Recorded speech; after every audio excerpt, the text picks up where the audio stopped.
Today we're going to read and listen to a poem by Shel Silverstein called Listen to the Mustn'ts.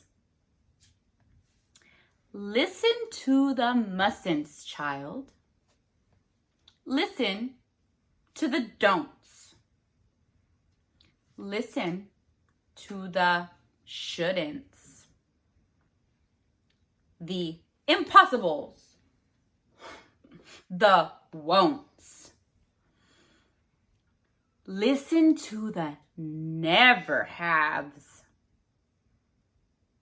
Then listen close to me. Anything can happen, child. Anything can be.